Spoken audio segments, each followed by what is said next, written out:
Now we're going to be looking at two examples from studies that have been published.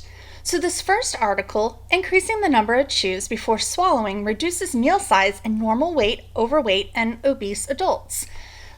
Well, in this study, what they determined was whether or not chewing each bite of food more before swallowing would result in people eating less. So what they did in the study is they took adults between the ages of 18 and 45, and as a baseline, each person was observed eating 5 pizza rolls, and the observation was made how many times they chewed. They weren't thinking about this. They didn't even know that that's what the study was considering. So they were just eating like normal, and they wanted to get a baseline of how these people were typically chewing. So then they took the participants and they had them come back for a second session. Now, it's important in experiments that you treat your participants as similarly as possible. So they told all of the participants that they should eat breakfast like normal, but then they should not eat anything else after breakfast. That gave everybody a very similar situation as far as hunger when they came into the study.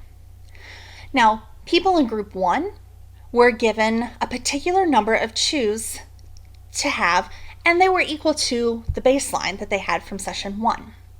Then there was a second group where they were told that they needed to chew each bite 1.5 times as much as they had in that baseline study. Then there was a third group where they were told that they needed to chew twice as much.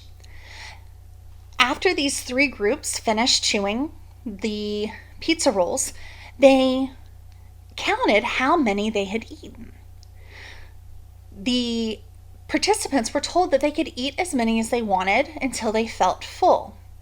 The only thing that they were specified was how many times that they were supposed to chew.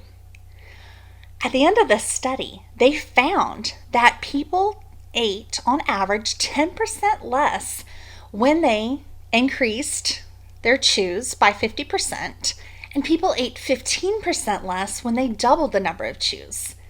And so we see here that there was an effect of the number of chews on how much people were eating. But the question that I want us to focus on for this section is, was this an observational study or was this an experiment? So to help you answer that question, you have to think about how the groups were formed. Were they self-selected into the different groups, or did the experimenter or observationist,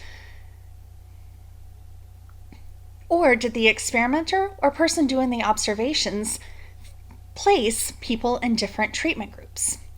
So here, since the participants were intentionally placed in 3 different groups, this would make this an experiment. Now let's take a look at a second example.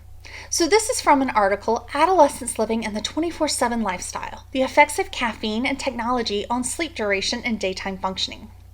So this study, and researchers investigated whether there was a relationship between the amount of sleep and caffeine consumption.